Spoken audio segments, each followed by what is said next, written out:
எல்லோரும் எப்படி இருக்கீங்க? நல்லா இருக்கீங்களா? இன்றைக்கி வந்து சாப்பாட்டில் போட்டு சாப்பிட்றதுக்கு பாவக்காய் வாங்கிட்டு வந்திருக்காருங்க. இந்த 2 பாவக்காயை பொடியாக கட் பண்ணிவிட்டு இந்த 2 தக்காளி கட் பண்ணிக்கலாம். இந்த பாவக்காய் மட்டுங்க அரிசி கழுவுன தண்ணி இருக்குது பார்த்தீங்களா, அதில் வந்து கட் பண்ணோன்னே அதில் ஒரு 10 நிமிஷம் போட்டு வச்சுருந்திங்கன்னா கசப்பு தெரியாது. இதில் போட்டுடலாமா?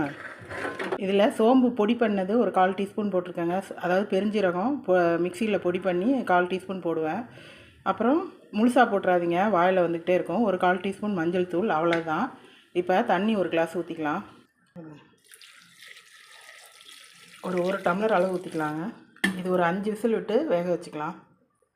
பாவக்காய் வேக வச்ச பிறகு தாங்க உப்பு போடணும், ஏன்னா கம்மியாயிரும், அளவு தெரியாது, அதிகமாக போயிடும். அதனால் மூடி வச்சிடலாம். இன்னொரு ஊட்டி என் பொண்ணு கூட்டிகிட்டு போயிடுச்சுங்க. சுற்றி பார்த்துட்டு நைட்டு தங்கிட்டு மறுநாள் காலையில் ஊட்டிக்கு போய் சுற்றி பார்த்துட்டு நைட்டு பஸ்ஸில் ஏறி வந்துட்டேங்க. அதை தான் வீடியோ போட்டிருக்கேன். நான் தான் ஃபுல்லாக கவர் பண்ணி வீடியோ எடுத்தேன். நல்லா இருக்குங்களா? பாவக்காய் நல்லா வெந்து வந்துருச்சுங்க. சோம்பு வந்து பொடி பண்ணி வச்சுக்கோங்க. இந்த மாதிரி ரொம்ப நைஸாக பொடி பண்ணாமல் 1-2 பொடி பண்ணி வச்சுட்டு நல்லெண்ணெயில் தாளிச்சிக்கலாம். நல்லெண்ணெயில் வறுத்திங்கன்னா சாப்பாட்டில் போட்டு சாப்பிட்றதுக்கு சூப்பராக இருக்கும். இது கருக விட்டுறக்கூடாது. செவந்த பிறகு இந்த வேக வச்ச பாவக்காயை இதில் சேர்த்துக்கலாம். கல் உப்பு இந்த அளவு சேர்த்துக்கலாம். 1 ஸ்பூன் தனி மிளகாய்த்தூள் போட்டுக்கலாங்க. அவ்வளோதான்.